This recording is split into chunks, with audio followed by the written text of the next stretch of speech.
महीने यानी 12 जून को हुए एयर इंडिया के विमान हादसे की शुरुआती जांच रिपोर्ट आ चुकी है और इसमें प्रमुख रूप से इस हादसे के क्या कारण रहे, इस क्रैश के क्या कारण रहे, वो बताया गया है।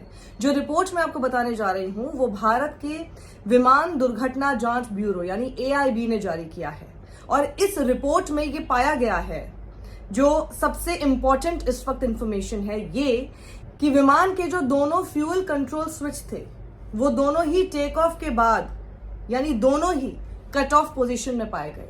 कट ऑफ पोजीशन यानी कि फ्यूल जो है अब वो विमान को नहीं मिल रहा है और जो कॉकपिट के अंदर की वॉइस रिकॉर्डिंग है उसमें ये सामने आया है, उसमें जो बातचीत हुई है उसमें ये सामने आया है कि एक पायलट दूसरे पायलट से पूछता है कि तुमने इसको स्विच ऑफ क्यों किया, आपने इसे स्विच ऑफ क्यों किया।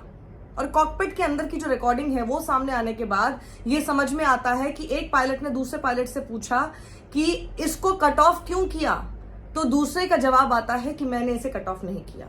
अभी तक ये साफ नहीं है कि किस पायलट ने किस पायलट से ये सवाल पूछा और जो जवाब देने वाले पायलट कौन थे।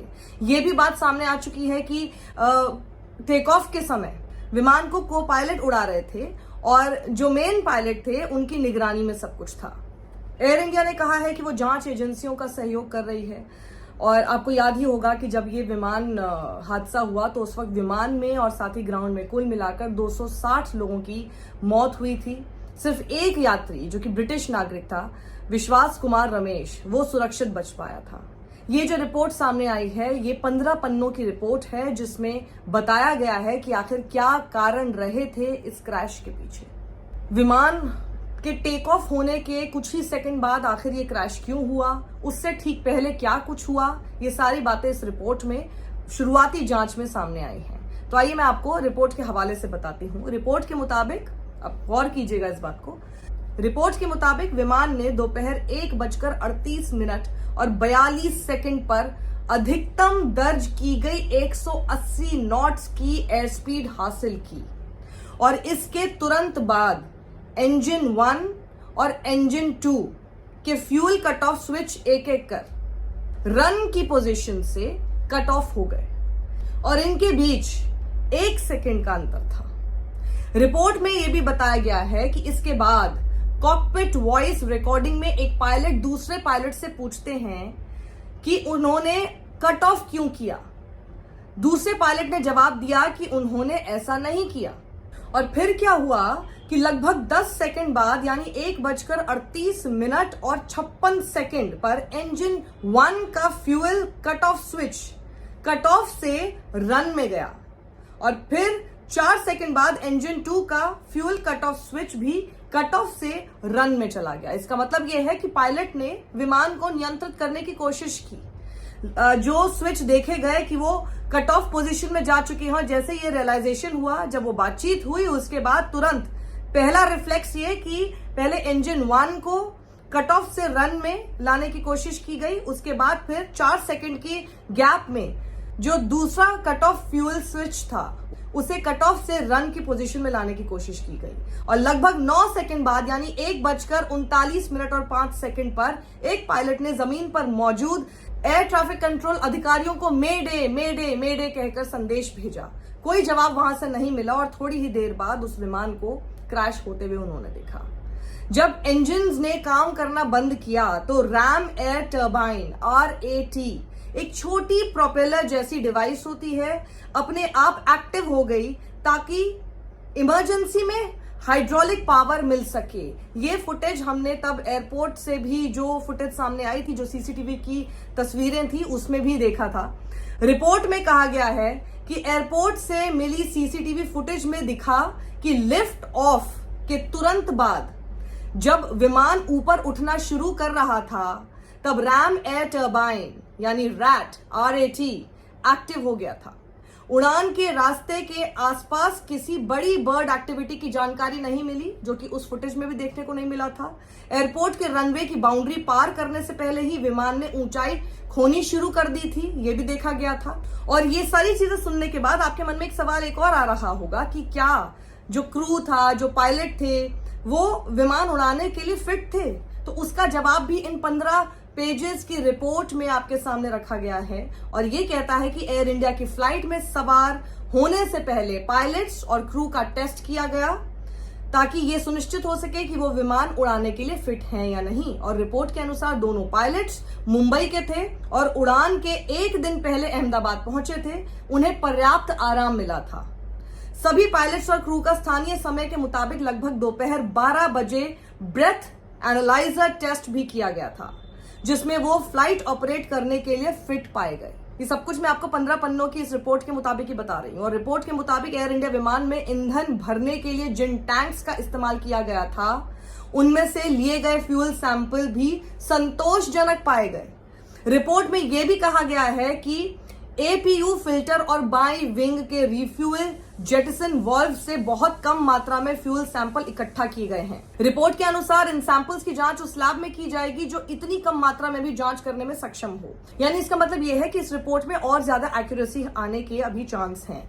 TOI और साथ ही NDTV में रिपोर्ट किया गया है कि AAIB की इस रिपोर्ट में ये भी कहा गया है कि जो मेंटेनेंस रिकॉर्ड्स हैं उनकी स्क्रूटनी पर ये बात सामने आती है कि जो थ्रॉटल कंट्रोल मॉड्यूल था उसको रिप्लेस किया गया था VTANB यानी इल फेटेड ड्रीमलाइनर पर इन 2019 एंड 2023, ये 2 सालों में इसे रिप्लेस किया गया था। लेकिन रीज़न फॉर रिप्लेसमेंट कहीं से भी फ्यूल कंट्रोल स्विच से रिलेटेड नहीं था, उसकी वजह से रिप्लेसमेंट नहीं की गई थी। There has been no defect reported pertaining to the fuel control switch, कोई भी डिफेक्ट ऐसा रिपोर्ट नहीं किया गया था फ्यूल कंट्रोल स्विच के रिलेशन में 2023 से लेकर अब तक इसी VTANB पर। तो आखिर ये फ्यूल कट ऑफ स्विच का जो ट्रांजिशन है रन से कट ऑफ में क्यों हो गया, ये अब जांच का ही विषय है और जांच के बाद ही सामने आ पाएगा। वहीं अब ज़रा इस बात को समझिए, FAA ने special air worthiness information bulletin, जिसे SAIB कहते हैं, नंबर NM 1833 ये जारी किया था 2018 में 17 दिसंबर को। इसका कहना ये था कि पोटेंशियल है fuel control switch locking feature में कि वो डिसएंगेज कर सकता है, वो अचानक से कट सकता है। दिस SAIB वॉज इशूड, ये बेस किया गया था ऐसी रिपोर्ट पे जो कि ऑपरेटर्स थे मॉडल 737 एयरप्लेन्स के। उनके मुताबिक कहा गया था, ये ऐसी रिपोर्ट सामने आई थी कि फ्यूल कंट्रोल स्विच जो है, जो कि इंस्टॉल किए गए हैं, उनका जो लॉकिंग फीचर था वो डिसएंगेज हो रहा था। एयर वर्दीनेस कंसर्न जो है उसको कहीं से भी अनसेफ कंडीशन नहीं बताया गया था, जिसकी वजह से कोई एयर वर्दीनेस डायरेक्टिव इशू किया जाता FAA की तरफ से। और वहीं एयर इंडिया ने भी किसी भी तरह का कोई इंस्पेक्शन इसलिए नहीं किया क्योंकि उस रिपोर्ट में ये एडवाइजरी कही गई थी, मैंडेटरी नहीं था, मतलब कि एकदम ज़रूरी नहीं बताया गया था। और एयर इंडिया ने इस रिपोर्ट के आने के बाद बयान जारी किया है और कंपनी ने कहा है कि वो हादसे में प्रभावित परिवारों के साथ खड़ी है और जांच कर रही एजेंसियों के साथ पूरा सहयोग कर रही है। बयान में एयर इंडिया ने रिपोर्ट के किसी विशेष विवरण पर टिप्पणी नहीं की है। बयान में कहा गया है, इसको भी गौर से सुनिए, AI-171 हादसे से प्रभावित परिवारों के साथ एयर इंडिया खड़ी है। हम इस दुखद समय में शोक में डूबे हैं और हर संभव मदद देने के लिए प्रतिबद्ध हैं। हम 12 जुलाई 2025 को एयरक्राफ्ट एक्सीडेंट इन्वेस्टिगेशन ब्यूरो यानी AIB की ओर से जारी शुरुआती रिपोर्ट को प्राप्त करने की पुष्टि करते हैं।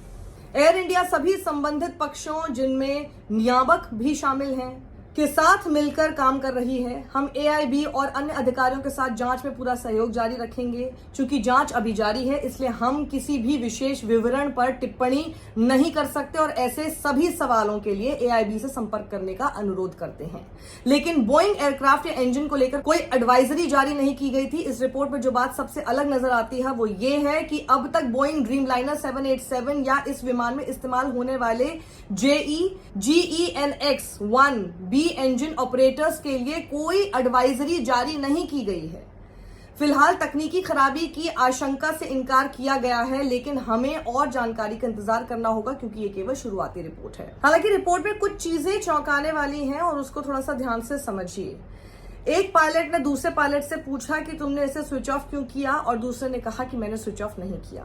न्यूज 24 पर मैंने सुना रिटायर्ड विंग कमांडर आलोक सहाय को, जो कहते हैं कि इतने कम देर में ये इतनी आसानी से, इतनी जल्दी स्विच ऑफ नहीं हो सकता। तो इतनी जल्दी ये सब कुछ कैसे हो गया, ये जांच का विषय है और वो ये सवाल खड़ा करते हैं।